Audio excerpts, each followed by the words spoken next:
దేశంలో అన్ని చేంజ్ అయ్యాయి, మీ నగలు కూడా చేంజ్ చేయండి. మీ పాత నగకు గ్రాముకి 150 రూపాయలు ఎక్స్ట్రా పొంది కొత్త నగలు తీసుకోండి.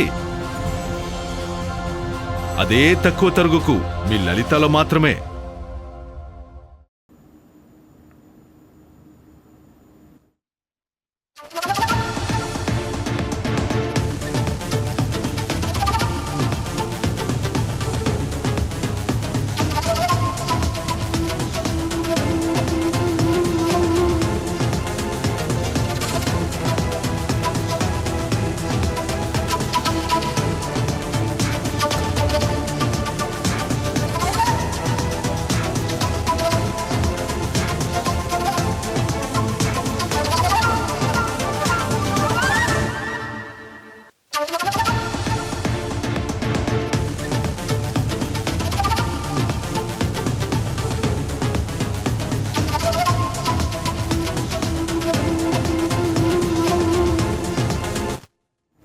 బ్రేకింగ్ న్యూస్ చూస్తున్నాం. ఏపీ లిక్కర్ స్కామ్ విచారణలో భాగంగా ఇవాళ నాంపల్లి కోర్టు ఎలాంటి నిర్ణయం తీసుకోబోతుందని ఇప్పుడు అందరిలో ఆసక్తి మారింది.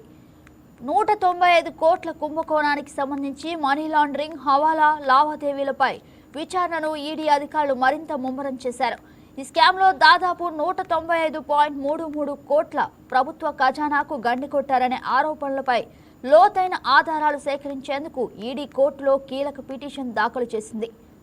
లిక్కర్ స్కామ్ కేసులో A1 నిందితుడిగా ఉన్న రాజ్ కెసిరెడ్డి, A2 నిందితుడిగా ఉన్న ఏపీ స్టేట్ బివరేజెస్ కార్పొరేషన్ మాజీ ఎండీ దొంతిరెడ్డి వాసుదేవరెడ్డితో పాటు మాజీ మంత్రి కారుమూరి నాగేశ్వరరావు కుమారుడు కారుమూరి సునీల్లను వారం రోజుల పాటు తమ కస్టడీకి ఇవ్వాలని ఈడీ అధికారులు కోర్టును కోరారు.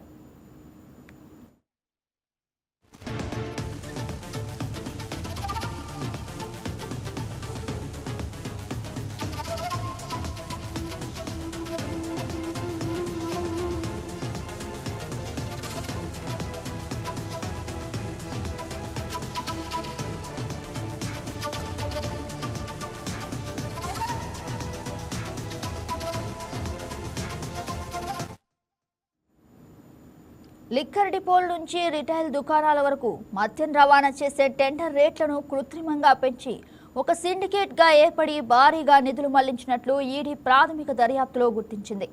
నకిలీ కంపెనీలు సృష్టించి హవాలా మార్గాల ద్వారా లంచాలు చేతులు మారాయనే అంశంపై నిందితులను ముఖాముఖి కూర్చోబెట్టి విచారించాల్సిన అవసరం ఉందని ఈడీ స్పష్టం చేసింది.